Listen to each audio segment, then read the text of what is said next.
Hey guys, check out this really nice, cute beauty blender from HEYNA Q, and I probably butchered that name.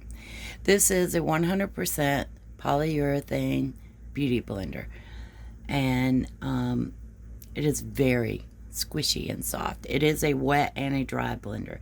It is wet right now, so it's a little bit bigger than when it's dry. When it dries, it shrinks down a little bit, like I would say not quite half the size, but it gets a good bit smaller.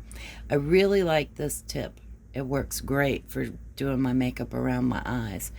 My daughter tried it too and she loved it.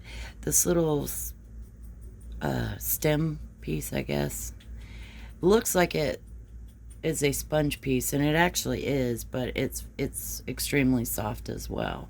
If you use that for, I'm not sure what, but if you use that end, it's really soft. It won't scratch your skin. I really like this one.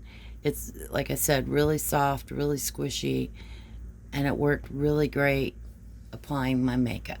So check this out on Amazon. I'm gonna leave you a link below. Have a great night, day.